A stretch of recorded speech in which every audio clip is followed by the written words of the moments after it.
Salut YouTube, j'espère que vous avez la forme. On se retrouve aujourd'hui pour une vidéo sur Word où je vais parler pour la troisième et peut-être pour la dernière fois des commutateurs.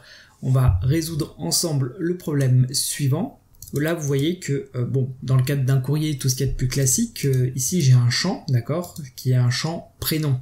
Et si je fais afficher les résultats, là je vois que le champ qui s'affiche, c'est le mot tips au bureau, mais le problème c'est que tout est en minuscule parce que dans ma base de données que j'utilise, les prénoms sont en minuscule. Et ça me pose problème parce que quand on écrit une lettre, il faut une majuscule en première lettre du prénom. Nous allons donc voir ensemble comment est-ce qu'on peut mettre la première lettre, uniquement la première lettre d'un mot en majuscule. À noter que à chaque fois que je fais ces vidéos, je me concentre sur l'essentiel pour prendre le moins de temps possible et pour répondre le plus rapidement possible à la question qui est dans le titre de la vidéo. Mais si tu n'as rien compris à cette introduction, c'est normal, tu n'as peut-être pas en tête ce qu'est le publipostage. Si jamais ça t'intéresse et si tu travailles dans les métiers un tant soit peu administratifs, ça doit t'intéresser. Je te mets une vidéo en description et je te mets une fiche quelque part sur cette vidéo de manière à ce que tu puisses aller te renseigner sur ce qu'est le publipostage. J'avais fait une vidéo très bien faite qui t'explique les bases. Et ensuite reviens voir celle-ci, elle est complémentaire. Et n'hésite pas aussi à aller voir mes autres vidéos sur les commutateurs. Quoi qu'il en soit, je vous propose de s'attaquer à notre sujet. Donc si vous aviez vu les autres vidéos, vous commencez à être habitué, mais ici l'idée c'est de mettre le champ en mode édition. Donc pour faire ça, vous cliquez dessus et vous faites Alt F9. Donc là on trouve en fait des accolades et dedans il y a marqué un petit charabia. Donc là on a merge field qui veut dire en fait champ fusionné, c'est juste un mot-clé pour prévenir qu'on est dans un champ fusionné.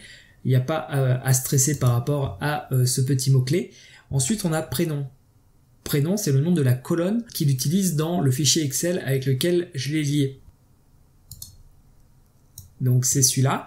Donc vous voyez ici, j'ai prénom et j'ai tips au bureau en minuscule. Les plus malins me diront, si tu veux mettre la première lettre de tips au bureau en majuscule, tu n'as qu'à la mettre en majuscule dans ton fichier Excel. Et je leur dirai, oui, vous avez raison, mais là, c'est un exemple pour la vidéo. Des fois, on n'a pas le choix, on doit travailler avec des données en minuscule ou en majuscule, ou voilà. Et donc je vais vous montrer comment, sous Word, on peut trafiquer un peu tout ça.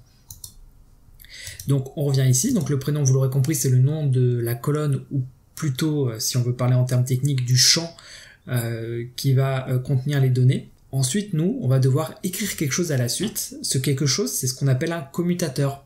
C'est un petit code que Word va comprendre et dans ce petit code, on va expliquer à Word qu'il doit mettre uniquement la première lettre en majuscule. Donc la mise en forme des commutateurs, vous pouvez pas les deviner, il faut aller chercher sur internet. Moi, je vous mettrai un lien dans la description avec les principaux commutateurs. La première chose à faire, c'est de mettre un anti-slash et une étoile.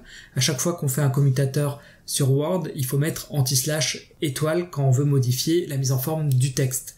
Si vous voulez modifier une date ou un nombre, c'est autre chose, mais je vous invite à aller voir mes autres vidéos que je vous mettrai en description. Et donc en fait, c'est assez simple finalement. Il faut ouvrir les guillemets et là vous marquez first cap, ce qui signifie à Word qu'il doit mettre en majuscule la première lettre, tout simplement. Sachez qu'il existe des commutateurs pour mettre tout le mot en majuscule ou pour mettre tout le mot en minuscule, ou alors si c'est une chaîne avec de caractères avec plusieurs mots, pour mettre en majuscule toutes les premières lettres, et il existe probablement d'autres commutateurs. Je vous laisserai faire des recherches en fonction de vos besoins. Pour voir le résultat, il faut revenir dans le mode d'édition précédent, donc on refait Alt F9. Donc là, ça n'a pas marché, mais en fait, pas de panique, Word a besoin de recalculer les champs. Donc vous allez juste cliquer sur aperçu du résultat une première fois et aperçu du résultat une deuxième fois pour que Word recalcule le champ. Et là, on voit que ça a marché, j'ai ma première lettre en majuscule. Écoutez les amis, je pense que j'ai répondu à la question en commentaire, donc je vous prends pas plus de temps. J'espère que vous avez apprécié cette petite vidéo qui apporte finalement quand même un peu de valeur ajoutée. Si c'est le cas, mettez un j'aime. Si vous aimez ces vidéos rapides ou si vous aimez d'autres formats de vidéos qui vous apprennent des choses sur la bureautique, sur Windows, sur les smartphones, sur tous les thèmes qui pourront me tenir à la tête, n'hésitez pas à vous abonner, je publie régulièrement. Dans tous les cas, en attendant, portez-vous bien et moi je vous dis à très bientôt pour une prochaine vidéo.